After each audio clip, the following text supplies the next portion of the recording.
Good afternoon. Welcome to a 50-minute ride almost 380 million kilometers away. And I feel a little bit like a misfit today because I'm the only one talking about our space, I believe. But nevertheless, let me promise you, you'll be getting back to our planet in less than 50 minutes, actually. So, imagine standing there. Basically, what you see here is a part of an image just recently taken less than a year ago by the Mars Science Laboratory Curiosity. So it's a world at minus 70 degrees Celsius, a harsh radiation environment. You have less than 1% of the Earth's atmospheric pressure, so to say, and it's a dry desert, so to say. Welcome to Mars. So basically, the reason why I'm talking to you is because I wanted to share with you how we envision a voyage which will be taking place in 20 to 30 years from now, where we firmly believe that the first human to walk on Mars is already born and might be attending an elementary school in Beijing or in New York or here in Sofia or whoever knows where. And so we are preparing nothing less than the grandest journey of our generation in a way, something that will probably stay in the history books for a long time, so to say. Now, right now, we know that Mars is a very dry desert, and I'll talk about the technologies we use to actually survive on the planet and how we can test those already on Earth and how much things like the Internet of Things are implemented in our research. Now, basically right now there are more than 20 missions spread across the entire solar system, active missions which are delivering data from the remotest locations of our cosmic home.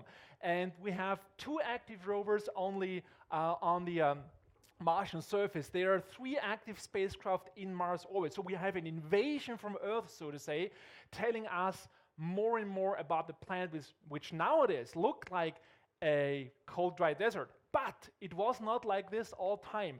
So we have very good reason to believe that up to 3.5 billion years ago, Mars had all the prerequisites for the creation of life. So to say, it was warmer, had a liquid ocean. You had oceans up to 3 kilometers depth. You could go deep sea diving on Mars 3.5 billion years ago. Now, the idea is that if Mars was so habitable long time ago, the question is, was it habited at one point or another? And there's one way to find out, and that is actually go there and do a couple of tests there. And that's a pretty tedious workflow, as you can imagine.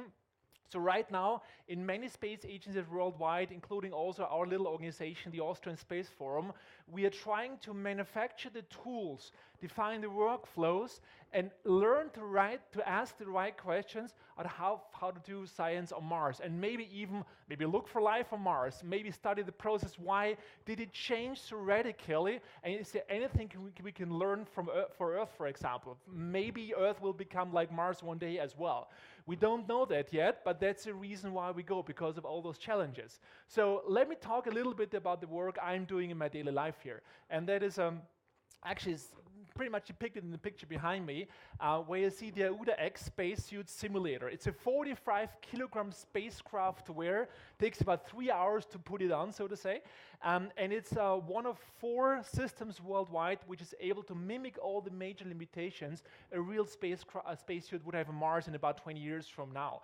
So it has a lot of cool technologies. It's just by the mere fact that Mars and Earth are so far away, you have a signal travel time between Mars and Earth of up to more than 20 minutes one way. So if you stand on Mars and say, Houston, we have a problem, or Sophia, we have a problem, it might take 3/4 of an hour until you get the answer like, yes, and what exactly? So small talk on Mars is really tough. Now the idea behind is that if you put more intelligence into the suit, you make a virtual assistant with advanced human-machine interfaces, then you're able to basically transfer a lot of the decision-making autonomy into the field. And that's something where we're working on.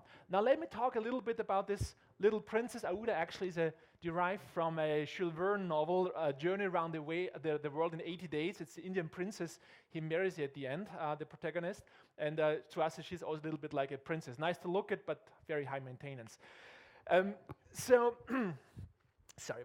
As I said, it takes about 3 hours to put it down. We have a specifically trained a new core of analog astronauts. Actually, we're just now finishing the training for 5 new analog astronauts in the Austrian Space Forum, where they actually learn how to test the suit.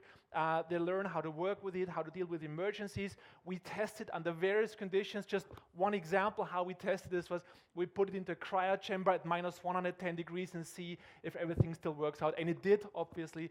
So those 2 suits, which we built right now, are then being put into Mars-like representative areas. Like, for example, by the way, this is a picture of the Mission Support Center just for operating one spacesuit.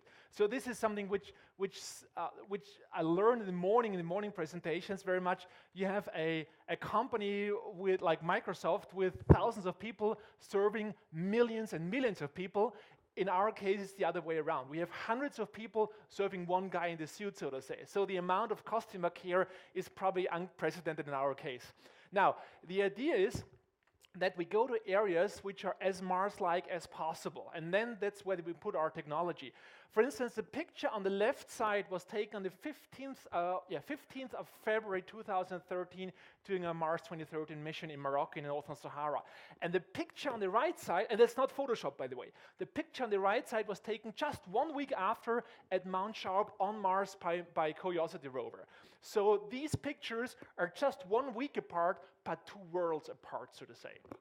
Now, the idea is that we don't do it alone. We do it together with robots. And now this main topic of my talk is, in a way, in former times there was this hot debate of whether sending humans or robots to Mars. It was said that, well, send the robots, they're cheaper, they don't have a union, they can work 24 hours a day or 24 hours 30, that's the duration of a Mars day, for example, they don't need vacation and so on. On the other hand, humans are much more flexible. Now, why not choose to use the best of both worlds? So we are not debating about whether sending humans or robots to Mars, but sending humans and robots to Mars, but that needs a lot of design considerations to make sure that literally the suit can talk to the robot and the other way around, that it can share power in an information system. So this is kind of an integrated system of systems, and each one of them is an Internet of Things related activity as well. For instance, this is a colleague of mine driving the Eurobot ground prototype from European Space Agency. Was just driven a couple of months ago by Alexander Gerst from the International Space Station. This is the most expensive car I've ever driven. 1.5 million euros of development and 10 years of development time altogether. And I was the first one allowed to make it dirty. We love to make ourselves dirty in the dust here, obviously. But the idea is that you have the opportunity to have supportive infrastructure in the field which is highly intelligent. Well, this little guy there, the rover there, is able to carry boxes with you. You can talk and say, Eurobot, come here, help me carry a box. And it finds its traverse planning. It knows what a box is. It helps you to pull it up and then drag it over, for example. So these are things which have not been available a couple of years ago only. We go to subsurface areas. We know there are caves on Mars. These are highly interesting from the astrobiology point of view, but a nightmare from the engineering point of view. This picture was taken just a couple of, 3 weeks ago in the Dachstein giant Eif case in Austria. And to tell you a little secret, I'm not so sure if I'm really supposed to tell you that, but I'm far away from Austria, so maybe I don't get punished for that. You know the Eurovision Song Contest? Have you ever seen a spacesuit in a Eurovision Song Contest? You will this time, because it's in Austria, end of May.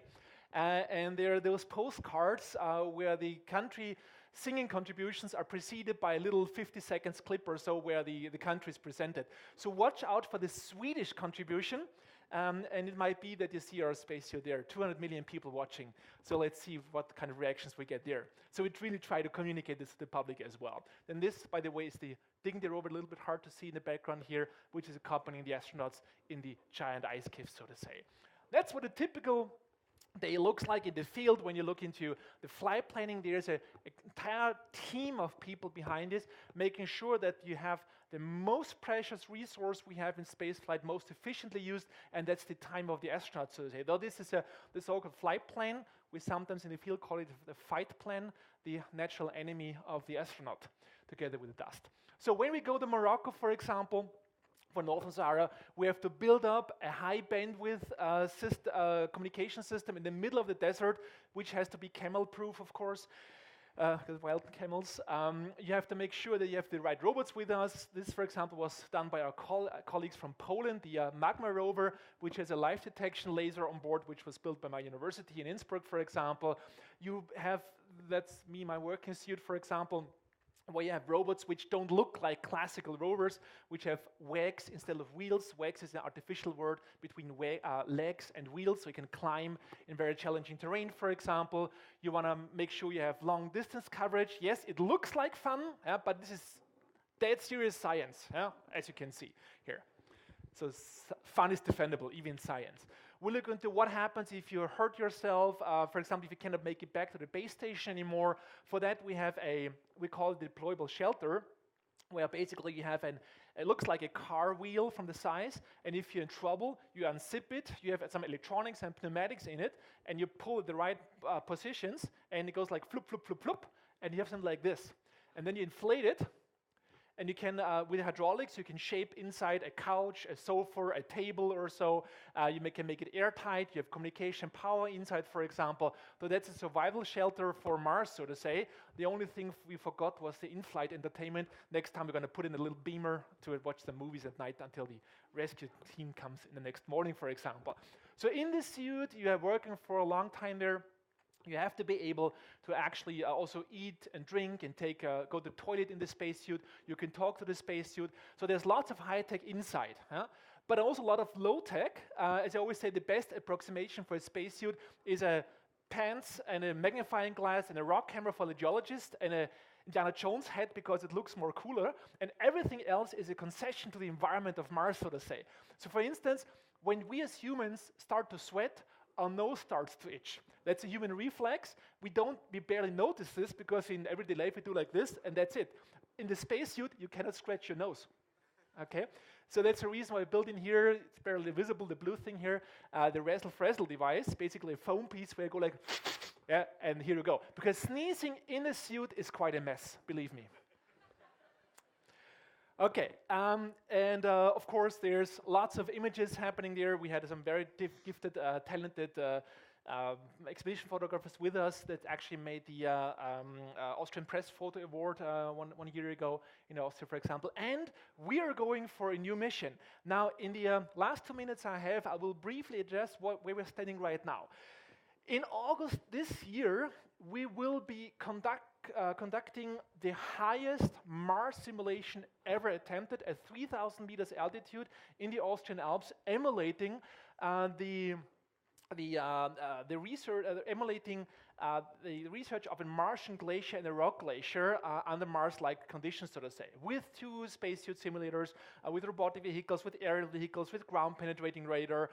We're going to have also a partial virtualization of this mission. So what we're right now working on, for example, is the so-called Vera's Famous system from our Italian partners, where you have an Oculus Rift, which is connected to a Microsoft Kinect, which is recording your position data, on an omnidirectional treadmill, which is suspended that you can fake the 1/3 of the gravity you have on Mars. So you're literally walking on a digital elevation model of either the Kaunertal, where we are, or on Mars, with 2 astronauts in this virtual system, plus 2 astronauts on the glacier in a real extravehicular activity, and then look into the options for doing remote science that you have the flight planners anticipate the traverse planning for the extravehicular activity, or for the remote science support people to reenact an extravehicular activity with the actual spacesuit data, and they can tell, well, they forgot to pick up an important rock or so, whatever.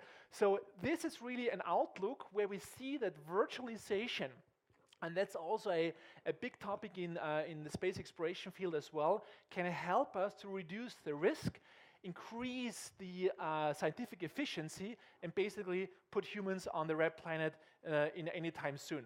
Now this is almost my second to last picture, because this is one of my favorite ones, taken from the Mars Science Lab Curiosity on Mars, where basically taken with the same resolution like the human eye would have. Now what you see here is basically something one day one human will see with his or her own eyes. This is the Earth seen from Mars. That's you about a year ago. So if you close it up if you magnify it very closely, that's you. That's the biggest selfie. Everybody you know is in that picture. Huh? Nobody outside, nobody behind the camera, so to say. So as I said, the first human to walk on Mars is already born. Now, this might sound to some of you as a little bit of science fiction, but never forget, according to the standards of our grandfathers, we are living in a science fiction world. And there's no reason to believe this is going to change. Thank you, and on to Mars.